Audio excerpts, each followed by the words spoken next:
Hi, I'm Jami Shapiro, and welcome to Grandma Has ADHD. I'm a certified senior move manager and owner of Silver Linings Transitions, where I help people navigate life's big transitions. But here's the thing, I spent years helping families move through change while completely missing the pattern that was running through my own life. I'm the daughter of two ADHD parents, the mother of three ADHD children, and yep, I have ADHD too. For years, I didn't have the language or understanding for what that meant. But becoming an ADHD coach and specialist, that's been absolutely game changing. Not just for how I work with my clients, but for how I relate to my family and honestly, for how I understand myself. I even wrote a book about it called This Explains So Much. This podcast is for all of us who are discovering ADHD later in life. Each week, I bring you conversations with industry experts and people sharing their own ADHD journeys, real stories, real strategies, and often a little too much information. If you're loving what you're hearing, please share this podcast, leave us a review, and find me at jamishapiro.me. That's JamiShapiro.me. Whether you're over 50 and just getting diagnosed, or you're recognizing patterns you've lived with your whole life, this is your space to navigate ADHD with others who get it. So grab your coffee and get comfortable and let's dive in. Hey, here's a quick heads up before we dive in. You may hear me mention the Sparkler Society in this episode. Talking about it, it's happening right now. And here's the truth. My ADHD brain got so excited about this community that I may have jumped a little bit enthusiastically, a lot enthusiastically, before everything was actually ready. Classic ADHD move, right? We know what that's like. So here's what's actually happening. We've hit pause to make sure the Sparkler Society launches the right way, because this is going to change lives, and I want it to be everything you deserve from day one. We're officially launching in July of 2026, and here's what you can look forward to. Live group sessions every week, including support around decluttering and downsizing, body doubling, and ADHD group coaching. We are also addressing some of the big challenges of ADHD, worrying, overspending, and starting crafts only to lose steam. Membership in the Sparkler Society is going to save you from paying the ADHD tax. We're talking real dollars back in your pocket. And most importantly, we are building a community of women who want to get their shit together. Here's the exciting part. We're starting a wait list right now at jamishapiro.me. That's JamiShapiro.me. And the VIPs who join early will get free access to shape the community before we officially launch in July. You'll help us build this thing together. So if you hear me talking about the Sparkler Society, it's happening tomorrow, just know it's coming in July, and it's going to be worth the wait. Let's get to today's episode. I'm thrilled to welcome today's guest, Shelley Fritz. Shelley is an ADHD coach who knows this journey from the inside out because she has ADHD herself. After 21 years as a special education teacher, working with students who had learning disabilities, behavioral disorders, autism spectrum, and lots of kids with ADHD, Shelley had a realization. She was less interested in teaching reading, writing, and math, and more interested in helping kids understand their brains and feel better about themselves. She became a mindset coach and encourager for her students. But here's where things got interesting. In all those parent conferences, she kept hearing the same things. This is how I learned in school. I had these same problems, and I still do. I wish someone would help me set goals, stay on track, and cheer me on. Parents wanted the same support their kids were getting, but there was nowhere for adults to turn. So Shelley took her 2 master's degrees in special education, earned her life coaching certification, and became an ADHD coach in 2018. Now she creates programs that leverage our strengths and interests using creative and fun strategies to help adults with ADHD build routines, manage time and projects, and understand their unique brains. And she does it all in a space of safety and non-judgment. Whew. Let's welcome Shelley Fritz to Grandma Has ADHD. You probably hear this a lot, but your bio reads like someone with ADHD. Oh, yes, I'm sure that it does. Absolutely. And thank you for having me. I'm so glad to be here today. Yeah, you're welcome. How does it feel when you hear that bio being read? Well, it's funny because here's such an ADHD thing. I've written so many bios for so many places and put out so many things. I actually think that one describes things pretty well in terms of giving people a glimpse into where I come from and what it is that I do. So yeah, but it did sound like a person with ADHD for sure. Yeah, that's what I love about this is when I get these bios and I did this and then I did this and I have this certification. And yet there's this, oh, you can't have ADHD because you're smart or you finished college, right? Right. That is such a frustrating thing when people hear that, I think. And it happens so often to women who get diagnosed later in life, right? So speaking of that, I would love to hear your own ADHD journey and how you ended up doing what you're doing now. Yeah. I would say that for the first 40 or so years of my life, I thought I was a mess. I knew I was scattered. I was flighty. I was chronically late. I was messy, all of those things. And I, honest to goodness, just attributed them all to failures of character, right? I was lazy. I couldn't get things done. But I was smart and I was a people pleaser and I was a girl. I made it through school without big problems. Nobody really noticed what was going on. I noticed, but nobody else really did. And then I became a school teacher and had a lot of those struggles. I can think back to days of writing IEPs and constantly putting them off to the last minute. I can remember pulling all-nighters, trying to write my IEPs and things like that for my students. And then I was learning more about ADHD for a couple of reasons. First, my students had a lot of it going on. And my biological kiddos were both struggling with what appeared to be ADHD symptoms. And this is all happening at the same time. And I went away to a conference in California. I'm in Peoria, Illinois. Okay. And I went away to a week-long conference to learn about executive function skills and strategies for dealing with those things in the classroom. And I'll never forget, I was in this big conference room with a lot of teachers, and we were going through these symptoms, right? Traits and symptoms of ADHD. And I was nodding along. She was talking about it. I'm kind of going, oh. And then she said, difficulty regulating emotions. The piece I forgot to tell you was that in my 30s, like so many women in America, I was diagnosed with depression and anxiety, right? Isn't that so classically how that works? And I saw that piece about the emotional dysregulation, and I think my jaw dropped, right? I had never put that together with ADHD. And I sat up and I looked around the room and everybody was paying attention except one other woman who was doing the exact same thing I was. Like, we were both like, wait a minute, I know these symptoms, right? I know what's going on here. And it absolutely kind of clicked. I actually called my daughter that night, who was in high school, and she was diagnosed with depression and anxiety and ADHD. And I said, I'm so excited. I think maybe we only have one thing and not all these things. I think it's the ADHD that's causing all this other stuff. And then I read Sari Solden's book, Women with Attention Deficit Disorder, which was life-changing as I just kept seeing myself more, and mentioned to my therapist kind of what I was learning and thinking.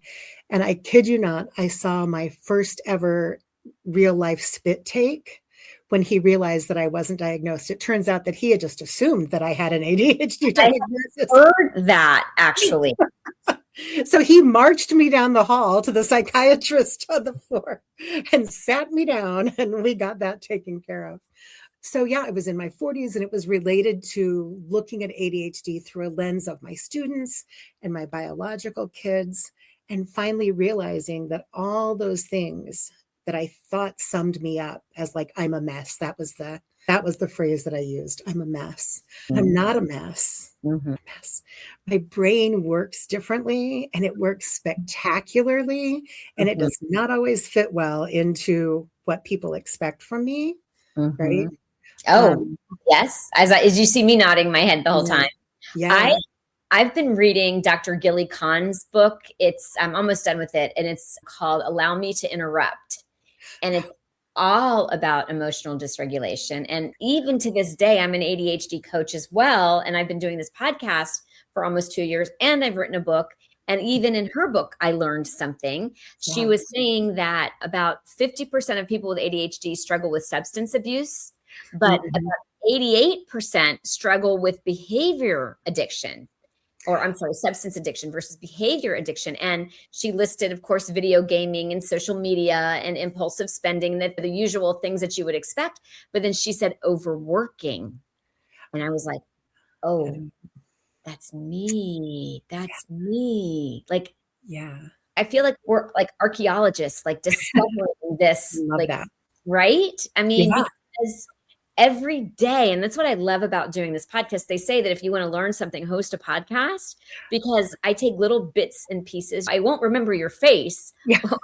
but I will remember that little thing that you said because of our Swiss Right. cheese. Yeah, absolutely. Yeah. So that was how I got to my diagnosis. And then in the bio that you shared, it describes how I got into the coaching aspect, right? I was teaching at this little school, and it was 2016, and I'll never forget. I had a parent say, I love what you do for my kids. I wish somebody would do that for us. And I literally said, me too. Right. And then in 2017, somebody said it again. And I said, me too. Right. Because this was all kind of right when I was getting my diagnosis and I was figuring myself out and I needed help. And then in 2018, I said, okay, apparently this is what I'm supposed to do. And so I quit teaching and started working with adults, much the same way that I worked with kids, right? Because I really think it's all the same thing. It's all about understanding our brain. It's all about finding ways to make plans that kind of fit with the rhythms of our lives so that things move in a way that makes sense for us. And no matter where you are in life, it's the same set of goals and things that we're working on. It's funny that you say that, because I was talking to somebody about business, and we had a meeting, and he actually didn't know anything about my main business is separate from this ADHD stuff. This is just my hyper focus and passion. My main business it's called Silver Linings Transitions, and we provide move management and home organizing, which is how I got into the ADHD thing in San Diego. So I was talking to him about Silver Linings. The ADHD thing wasn't part of it. And he apologizes to me because he's late for the call. And he says, I'm so sorry. I had a horrible morning with my son. He's always late. And of course and then he says something about ADHD, and that turned into me coaching him on how to be more successful with his son. And then he said, can you coach? And I said, I'm actually not trained to coach children. I haven't gone through that level. And so I don't feel like I can in good conscience charge you and be your ADHD coach, but I will give you some pointers about how you can work with your son. And we got off the call and he was like, thank you because to your point, there are some things that are similar in the way. And actually that leads me to, I always ask my guests if they can help me out by giving me some questions that I should ask them. And you actually did mention that you've worked with clients from age 5 to 75. And you asked me to ask you, what do you see that stays the same or changes over the years? So that is like, I couldn't have teed it up any better. Yeah. Honestly, for me, it's mostly things that stay the same. And I always tell clients in my first session that part of my goal in the discovery call is to make sure that people get to know me and how I function and my personality, because I know that I'm not everybody's cup of tea, but I'm really upfront about the fact that I was a teacher for a long time. And I think that with ADHD, we do so much better when things are visual, when our systems are visual and our routines are visual and the way that we track our successes are visual. And I very often joke with clients and say, okay, today I sent 2 different clients a package of golden star stickers. Really and truly, we're putting gold star stickers in our planners, right? And I laugh and I always tell people that I think that silly sticks. Things are a little bit silly, I think, hold on to a little bit better. But I think that at the end of the day, so much of that is the same. In second grade, it's going to be stars on little chore charts. At 30 and 40 and 50, sometimes it's putting little stickers in our planners or keeping tallies on the fridge.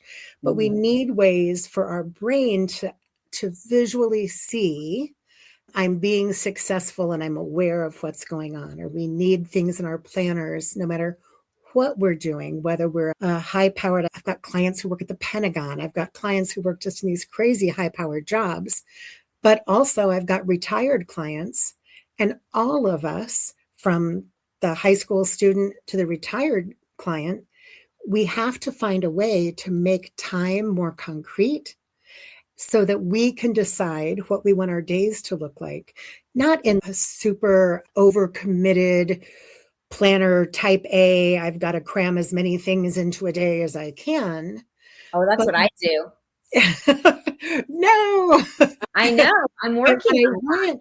Yeah. And what I really want is for people to understand that we do need to use a planner or something like that. It looks different for different people, but we've got to find a way to say, if tomorrow is going to be a good day, if tomorrow is going to be the kind of day I want to have, what's that going to look like? And if I map it out today, it's going to go better tomorrow, no matter where you are and what age you are and what you're doing. I love that. I call it future Jami. And I've learned the hard way that if I don't put all of the details into my calendar, when I made the reservation, when I booked the flight, the confirmation, that then that later Jami is going to struggle to find the details. And I'm going to spend so much time and effort, but also I'm going to raise my cortisol level and my stress level. So what can I do for future Jami? And it has been like really game changing. That's definitely one of the things that's come out of my ADHD awareness. Yeah, I love that. And then also something that I've been saying a lot lately and putting in some of my stuff, whatever you were mentioning when I said filling up your calendar and doing all the things, and you said that sounded like you. I think that there's absolutely a place for peak performance coaches. But I also tell people during that first call that if you want to make $1 billion business or you want to climb Mount Everest, that's great. And I will cheer you on, but I am not the coach for you. I really focus on clients who are just struggling, who are just feeling icky about how things are going. And I joke that I only have 3 goals for all of my clients. And those are to be a little bit more productive, do some of the things we love, feel less shitty about ourselves. Oh, I love that. That's it. We're not going to be ultra productive. You're not going to never feel bad about yourselves, because we've spent so long with ADHD, and a lot of us with it not being diagnosed for a long time. I'm not magically never going to feel bad about myself.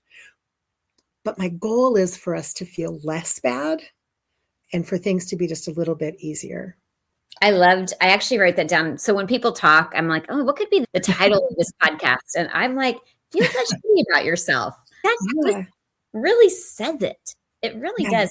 So what would you say to somebody who is, keeping in mind that the majority of my audience are coming to this conversation, they're tire kicking, a lot of them. They have no formal diagnosis, but the pieces are starting to make sense. And they're like, right? Or they have a grandchild or a child that's been diagnosed. And so we are at the advantage because we had children that were diagnosed. And so we're able to, a lot of us are learning through our own children, but our mothers didn't have that advantage because we were not the generation that was diagnosed. Absolutely. So keeping in mind that a lot of these people are coming to this conversation, like my mom is, I say she's my avatar, but like just really beating herself up for years. What do you say to those people? I love it when those people show up, right? And the first thing I say is that in terms of kind of the coaching strategies that I would use, and I think most ADHD coaches would use, I don't care if you have a diagnosis or not, right? Like that's not relevant. It's relevant if you want to get medication, which is a whole different issue with people in that age group. I recently aged out of my Vyvanse. My insurance stopped covering it the day I turned 56. I have to tell you, because I just went to the APSARD conference, which is American Professional Society of blah, blah, blah, blah, blah, but it was all doctors. Yeah. And my mom had been told the same thing, that her doctor said they don't give medication to seniors. And I actually have interviewed Maggie Alexander. That is not true, by the way. So I know I'm in the middle of fighting that one. But anyway, when it comes to the people who come to my door, the medication part doesn't affect what I do. The things that I really encourage people is, first of all, again, I joke that I'm the queen of low bars, right? I think that one of the ways that we can feel better about ourselves is starting off by setting some really small goals and meeting them, right? And so in the beginning, I really have clients picking 2 or 3 things that are easy. We're not trying to do hard things. We're not trying to do big things. We're trying to build the muscle of, I decided that tomorrow I was going to water my plants and call my Aunt Ruth, right? And getting in the habit of making a plan, following through with the plan. And it doesn't have to be a big plan. You get to decide what success is. We all get to decide what success is for ourselves, right? And so if all you want is for your house to be neat enough that you can manage your way through it, not so that Martha Stewart can come and wipe a white glove on it, and you really wish you could start getting together with a friend every once in a while, those are great goals, and you get to decide that success looks like this. Success doesn't mean that I'm cooking a 7-course meal every night for my husband. It doesn't mean that everything is spot on. I've got to take care of my medical stuff. I've got to be able to function in my home. And then I've got to find ways to do things that fill me up, I can enjoy.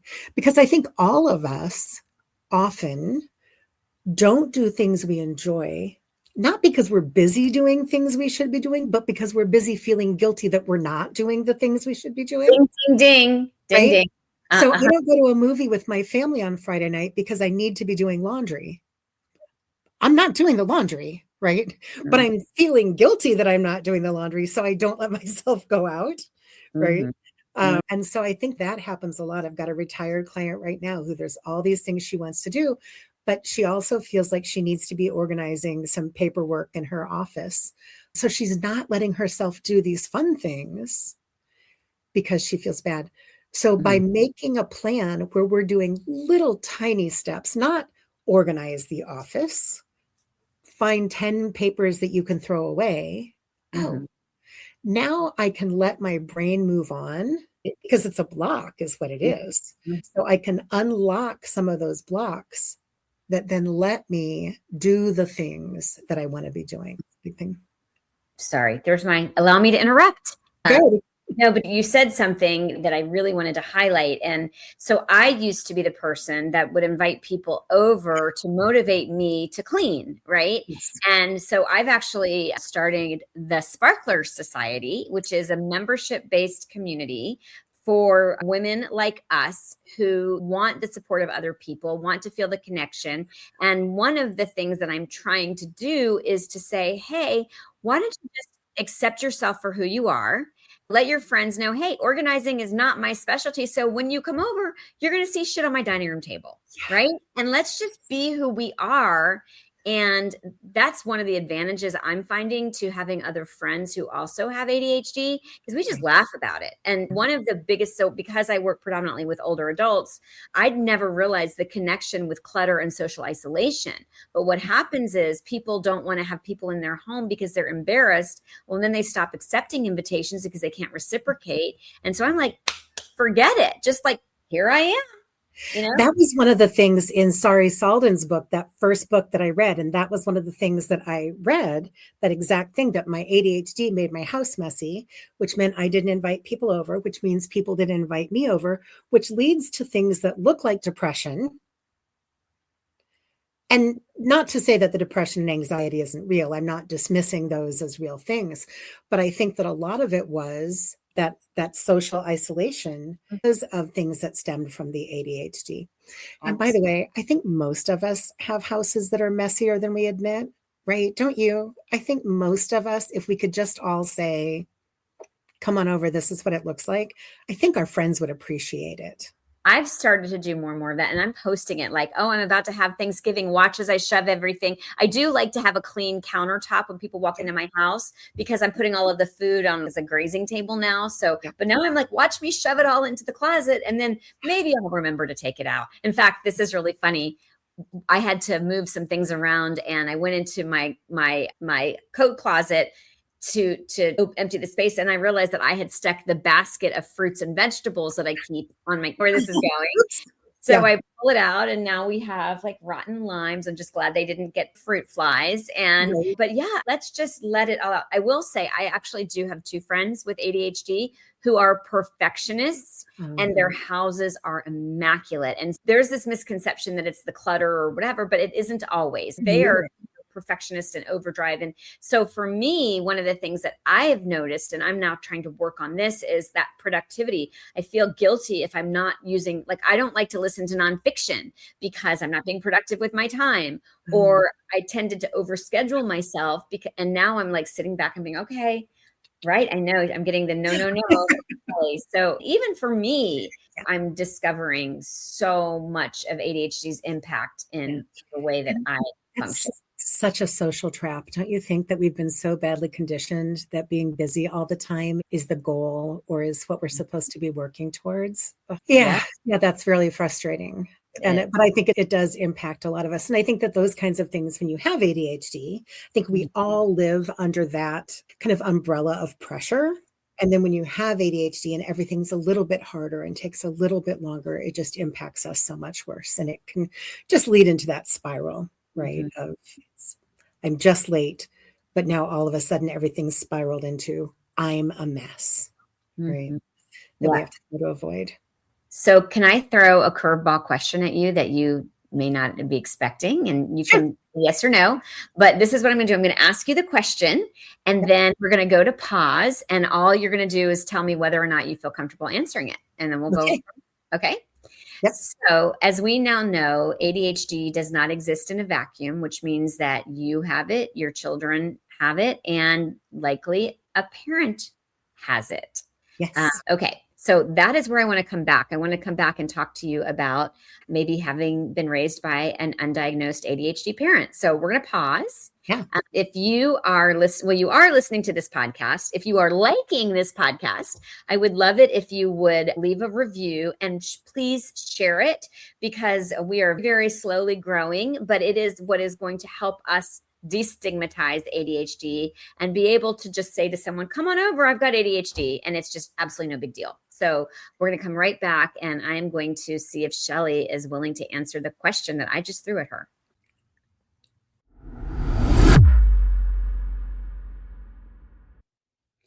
I used to dread visiting my mother. Because of the clutter, the piles, the chaos, we all experience clutter differently. For me, it was a source of anxiety and stress. I'd try to help and she'd get defensive. We were both frustrated and it was destroying our relationship. Then we discovered something that changed everything. My mother had ADHD and she'd been living with it undiagnosed for over 76 years. Suddenly, it all made sense. The clutter wasn't laziness. The disorganization wasn't a choice. Her brain was wired differently, and no amount of willpower or traditional organizing advice was ever going to work. That discovery became my life's work. It's why I started the Grandma Has ADHD podcast. It's why I became an ADHD coach and specialist. And it's why I am so passionate about helping women like my mother and maybe like you. Because here's what I know. Clutter affects us emotionally and physically. It damages relationships, it creates shame spirals, and the overwhelm of not knowing where to start keeps you frozen. But it's okay to ask for help. In fact, it's brave. If you're in the San Diego or Coachella Valley area, my team at Silver Linings Transitions can come to your home. We'll help you tackle the clutter with compassion, not judgment. I also work with women virtually through one-on-one ADHD coaching. And if you are overwhelmed with clutter, I can connect you with trusted resources in your area. Visit jamishapiro.me to get started or grab my book, This Explains So Much, on Amazon. My mother and I got our relationship back. You can get your peace back too. That's JAMISHAPIRO.me.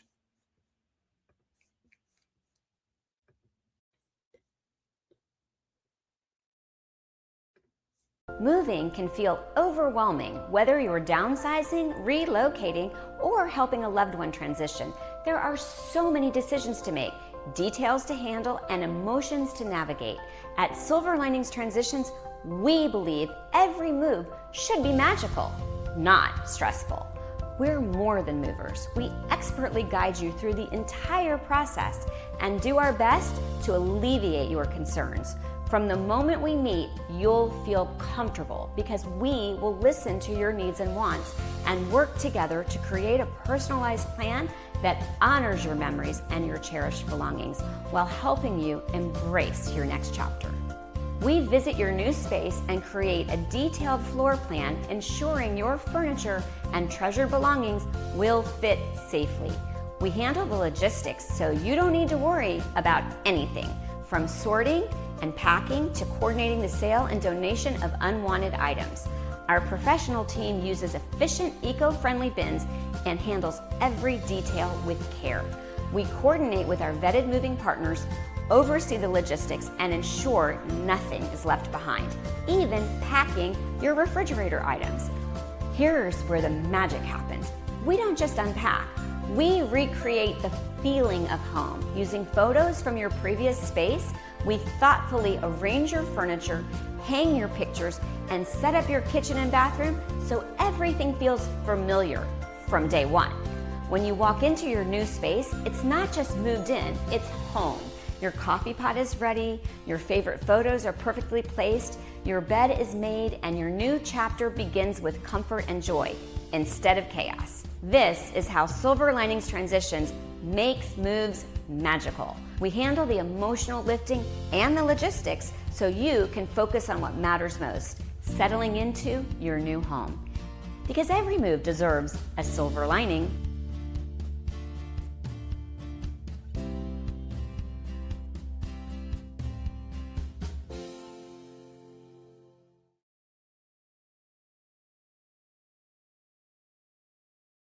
Hi, I'm Jami Shapiro. I am an ADHD coach and the founder of Silver Linings Transitions, where we do home organizing and move management. And, you know, I did not know that I had ADHD for years. And I remember personally hiring an organizing company to come in and help me because I could just never get it together. And it really wasn't until I understood ADHD and its impact that I realized why. And so I wrote a book, This Explains So Much, Understanding Undiagnosed ADHD, because I just feel like there's so many answers that people don't even know that they're looking for, especially generations of women who grew up thinking that ADHD was just for the hyperactive little boy. It turns out it's not only a body that can be hyperactive, but it can be a mind that's hyperactive. So you can have a wonderful day and you can have something wonderful happen, and then that one negative thing that happens is going to be the thing that takes you into that spiral, and it's going to be keeping you up at night, and you're going to be ruminating on it. And I think that, you know, we as women carry so much shame and so much how it's supposed to be. I'm supposed to have it together. And I remember that was the case for me. I remember, how is it that all of these women have so much consistency and their kids get the sticker charts and everything seems to run well, and I'm the one that's missing parent-teacher conferences and my house, you know, is always in chaos. And then again, that negative self-talk. So my mission is really to educate people who have no idea that ADHD has the impact that it does. And it's to connect you to other people who get it and who will make you feel that you aren't alone, you're not crazy, you're not lazy, you're not stupid, you're not too much. You just have a brain that was wired differently. And I can't wait for you to join me in the community that I'm building, the workshops that I'm creating, the book club that I'm hosting, because I know that I am going to make a profound difference in your life. So we are back. I left you with the question about, as I said, ADHD doesn't exist in a vacuum. And if Shelley has it and her children have it, then probably she comes from a family with it as well. And so, Shelley, are you okay answering that question? Yeah, I am. And I'll talk about my mom. I think that my mom does not have a diagnosis of ADHD. And she certainly doesn't have all of the characteristics that we think of with ADHD. But there's no question that she has some, right? She definitely has it. We joke about her losing things, for example, which I think is one of those kind of characteristics that we have. We joke about, whoops, I'm so sorry about that. We joke about, Welcome to an ADHD podcast. Welcome to What Do You Know? Mm. Yeah, we definitely joke about some of the kind of stereotypical sorts of things. The sometimes remembering, sometimes not having. This is getting worse, which I think is significant, that I think this is getting to, we're more aware of this as she's aging a little bit. And I think that combination of ADHD and aging is an interesting overlap, right? But definitely some inhibition has always been a little weaker. Impulse control, perhaps. Yeah. Oh, sorry, Mom. I know you're listening, but it's okay, right? I have to name her. Only the people that listen. I know. But I do think that there probably that she can look and say, oh, here are some ways in which ADHD impacts me. Now, Mom was a stay-at-home mom for most of her life, and it was a wonderful mom and took great care of us and all that kind of stuff. But I do think one of the things that impacts how we're impacted by ADHD is what's going on in our lives, right? And that the more things you're trying to juggle, the harder it is on us. And so I think that one of the things, not just with my mom, but I think moms of her generation, there was certainly, I don't mean this as a blanket statement, but often they weren't trying to juggle a job and the house and right. They weren't trying to juggle as many things as a lot of us are today. We are just juggling like crazy. And I think that like our mom's generation, sometime for a good chunk, wasn't trying to juggle as much. And so it was a little bit easier to keep the balls in the air, right? When things were, you could make things pretty stable and probably accommodate some for yourself without even realizing that was what was happening. But yeah, there's definitely a bit of ADHD that I suspect is trickling all over the family, right? I'm just going to turn this puppy off here. It is the biggest ADHD little mess I'm making. Sorry. We and my family were popping up with cousins, and it's everywhere. Yeah. It's funny. I had someone on my podcast who I asked him the same question, and he said, oh, neither of my parents had ADHD. And I said, well, did either of your parents smoke? He goes, oh, my mom smoked like a chimney. I'm like, well, that would have masked ADHD symptoms. Yeah. So, yeah. And I definitely, by the way, had all of those. I smoked, I chew my fingernails, I overeat like crazy. So all of those things that a lot of people use that are related, probably that we didn't realize were related, definitely come through at my point in this generational piece. Yeah, it is interesting to look at. So with all of that being said, one of the questions that I normally ask at the pause that I am going to just ask you now is the button question. Were you at the International ADHD conference when Penn Holderness spoke? Oh, that's the one I missed. I've been to the last 4 and I missed Penn. I missed that year. Okay, so he basically says that if he had been asked if he could push a button and not have ADHD, would he push the button? So I stole it from Penn Holderness, and who stole it from Staples. Would you push a button and not have ADHD? I have given zero thought to this question, and I'm going to say no.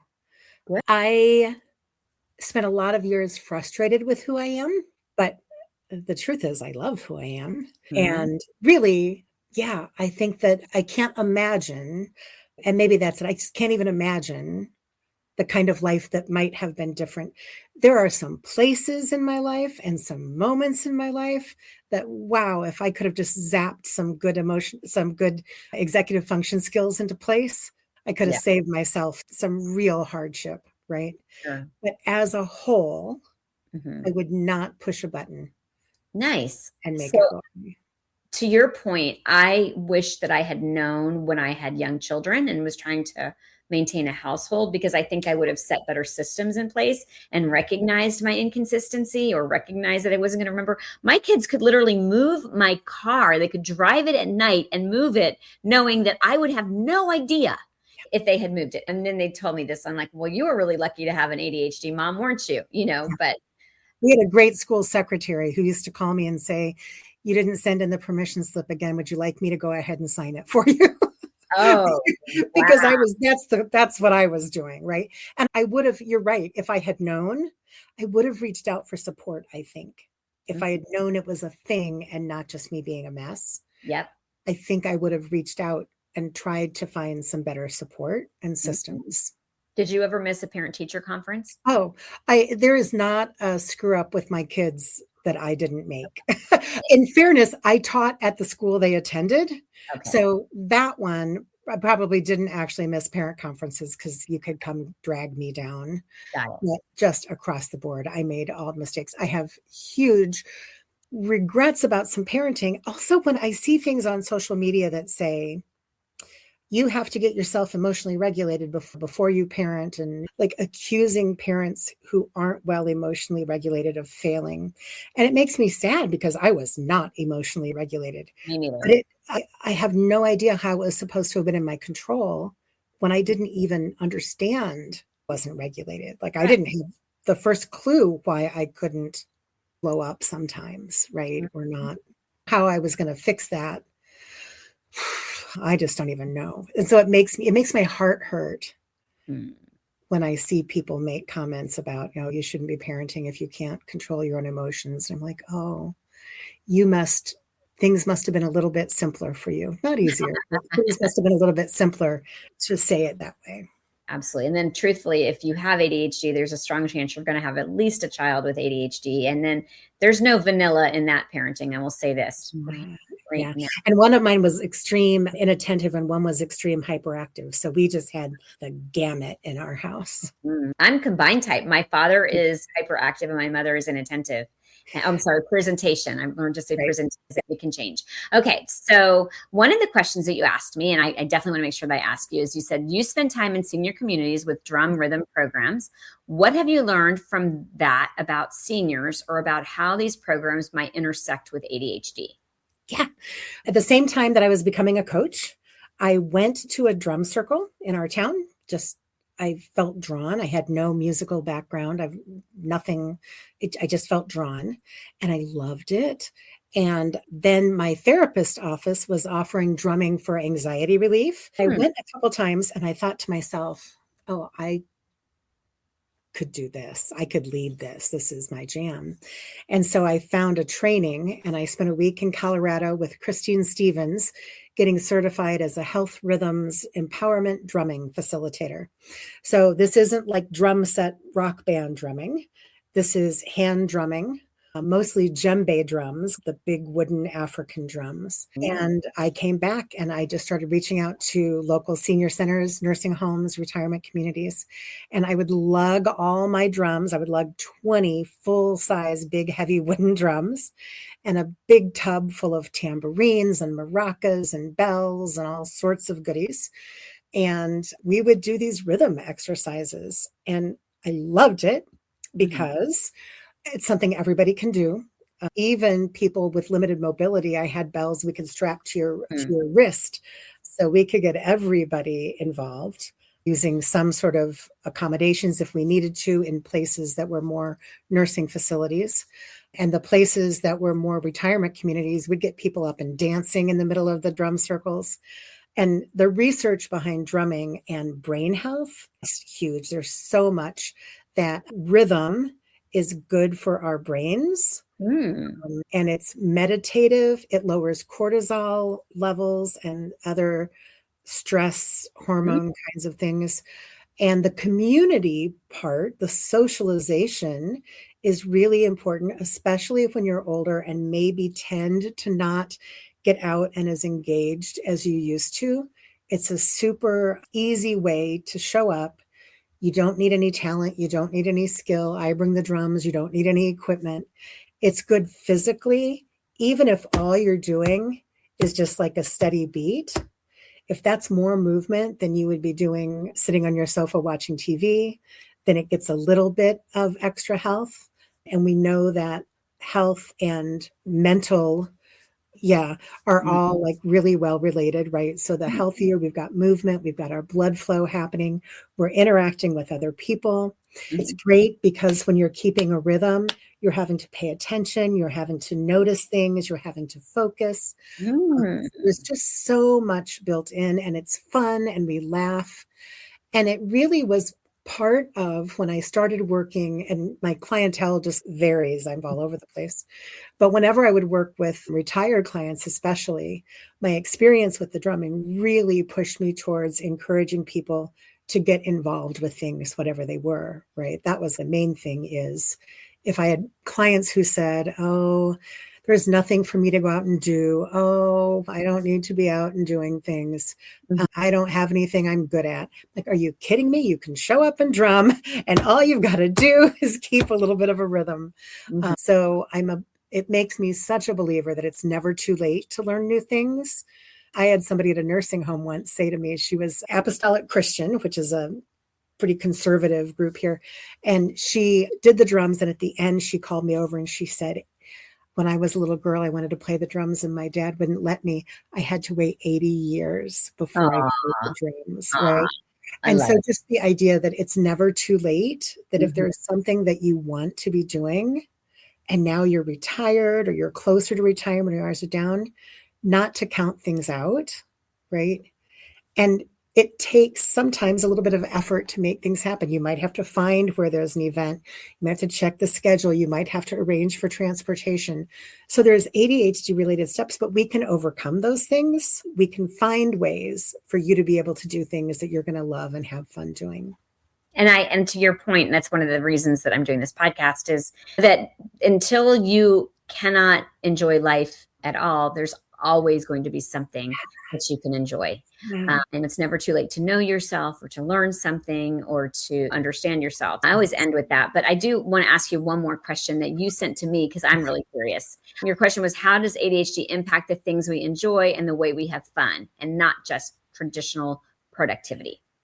Yeah, I think that's a lot of what I just said is related to that, right? I think that, first of all, it's amazing to me how many people, especially my older clients, don't know what they love, right? So step one is, what do you like to do? The number of times people say to me, I don't know, right? Because especially, I think more so as women, we tend to be, again, people pleasers, nurturers. So we tend to spend a lot of time on what our kids like and what people expect from us. So figuring out what is it that you love is a big deal. And making sure to structure your life so that you can not just do the thing, but clear the space to do the thing, to make sure that the things that have to be done are getting done in a way that's smooth, that's low pressure, that fits with the rhythms of our lives. We're not exhausted from the stuff we have to do. And then I think it does take planning to figure out, how do I make this happen? I've always wanted to do pottery. How do I make it happen? How do I find the place? How do I get engaged? And I think that we do have to plan for the fun things just as much as we plan for the not fun things or the productivity kinds of things. That's great. First of all, let us know how we can find you. If somebody connects with you and wants to work with you as a coach, how can they find you? Yeah, apparently they can just call me, and my unrelated iPad will ring like crazy. You can find me at my website is youradhdpath.com is my website. I always joke I made it myself. I'm not a website designer. And you can email me at shell@youradhdpath.com. I don't have a lot of social media right now. I've been going through some changes in how I'm doing that. I've always been a one-on-one coach, and I've been mostly referrals is how I get most of my clients, as it's turned out. And so I've ignored the social media space, but I'm getting ready to hop in a little bit more. We're going to see about that. Yeah, it's not my favorite part. I would rather just interview everybody all day, write books. I know, but I understand it's part of the deal. But youradhdpath.com is how to track me down. Great. Any parting words to our listeners? Again, a lot of them are coming to this late life discovery mixed with grief and relief finally makes sense. What would you say? Yeah, I think the one thing that really sticks out to me today is that you get to decide what success looks like. You get to decide, and especially in this season for a lot of people, to decide what this time of your life is about, what you want to be doing, what's important to you and what's fun to you. You get to decide what success looks like. And I think that really letting that kind of sink in helps us to do with our time the right things for us. I love that. And I always end my power. You might not know, but I always end the podcast saying I'm all about being here so that you can make the rest of your life the best of your life. So I don't think I need to say anything more. Thanks so much for joining me, Shelley. Thank you for listening. For having me. And again, just if you enjoyed this podcast, please like it, share it, and find us at the Grandma Has ADHD Facebook page. And yeah, that's it. Thanks. The opinions expressed on Grandma Has ADHD podcast are those of our guests and hosts and are intended for informational and entertainment purposes only. This podcast does not provide medical advice, diagnosis, or treatment. The content discussed in this episode is not a substitute for professional medical advice, diagnosis, or treatment.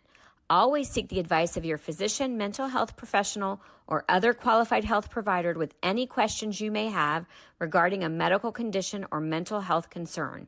Never disregard professional medical advice or delay in seeking it because of something you have heard on this podcast. If you think you may have a medical emergency, call your doctor or emergency services immediately. The host, guests, and producers of Grandma Has ADHD do not assume any liability for the content of this podcast. Listen at your own discretion.